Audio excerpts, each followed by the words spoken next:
So I'm 15 and this number right here is $13,420. It is the amount I've already invested.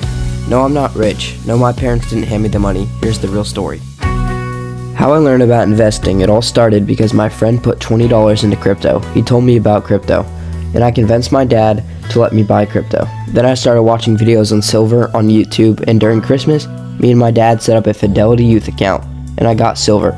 But the reason I invest is because inflation slowly eats away at your purchasing power, and if you just let your money sit in a piggy bank, it's basically shrinking over time. I don't want that. I wanted my money to work for me. As Robert Kiyosaki says, don't work for money, have money work for you.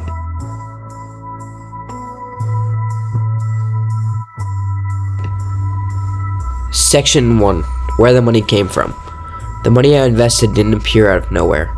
It came from a few main places: savings from birthdays and holidays, side hustles such as washing trash cans, selling fruits, and working for neighbors, and 4-H and FFA. For those who don't know, 4-H and FFA is you bring like a pig or a cow or a rabbit into like this ring, and you show it, and you like walk it, and then you sell it at this auction, and usually you get some good money for it, and people buy it to eat it. Section 2. Learning and messing up. I didn't get everything right immediately. I made mistakes early on, like investing in things I didn't fully understand, chasing hype, or making impulsive decisions. Those losses hurt, but they were lessons in disguise. I never lost a lot of money, but I've learned many lessons, like really high dividends isn't usually a good sign. I used to buy stocks that just had a high dividend percentage without fully understanding it, and buying a stock like Dutch Bros, which it did work out. Dutch Bros, I made over $100 off Dutch Bros, but I would just bought it because I thought it was going to grow, and you should really do research before you buy a stock. A quick summary of what I learned is don't act on FOMO, do your research, and have a plan and stick to it. Even if you lose a little along the way, as long as you learn and adjust, you'll come out ahead. My mindset is I don't care what happens tomorrow, the next day, the next week, the next month, or the next year. I only care about what happens in 5 years, 10 years, and in 30 years. Section 3. My biggest wins and losses. My biggest win in the stock market has been the S&P 500 so far. I had most of my money in the S&P 500 up until a month ago. The S&P 500 isn't as diverse as people think. For those who don't know what the S&P 500 is, it is the top 500 stocks in the United States put into one. Yet 7 companies make up over 30% of the S&P 500. And a lot of those top 7 stocks will eventually have a crash, in my opinion, and then the whole market. But my biggest win so far has been silver. I bought around $700 worth of silver. It's worth $2,400 at the time of recording this video. But my biggest loss in the stock market is a stock I still hold. I'm down $60. It's PayPal. I bought it at like $80, $90, and it's in the 50s and 60s now, so that's not fun. These wins and losses have taught me more than any YouTube video or book ever could. The key is celebrate your wins but analyze your losses so you don't repeat them.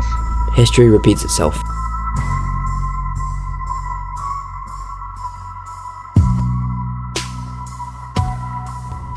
Why I invest. The reason I started investing is because of what I said earlier. My friend showed me crypto. But the reason I put my whole savings into the stock market and silver is because I looked at my mail from the bank one day and it told me my interest. It was something like 0.008, and then I saw that it took $10 out of my account for the month. Then I fell down the rabbit hole of investing in inflation and the loss of purchasing power. Then I just started to research how my generation is getting screwed.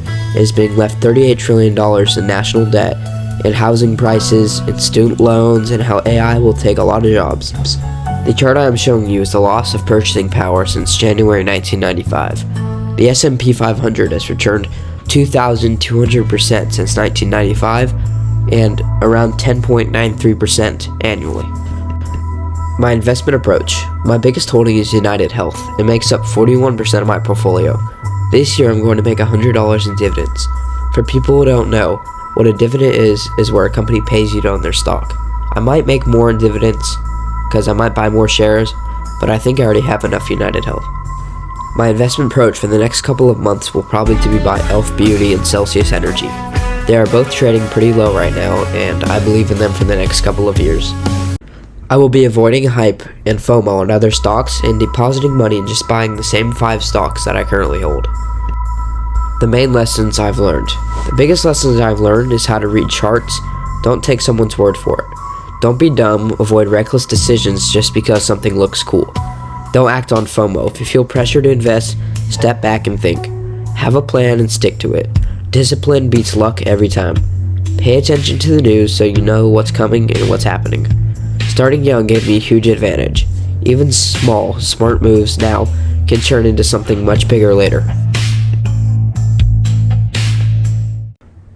For anyone watching and thinking I don't have enough money to start, that's not true. You just need to start small, be consistent, and keep learning. Even a little bit invested today grows over time. The sooner you start, the better.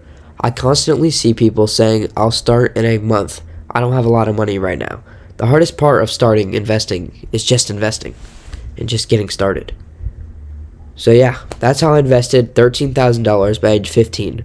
If you want to see more videos about my portfolio, my biggest wins and losses, or investing tips for teens, drop a like and subscribe.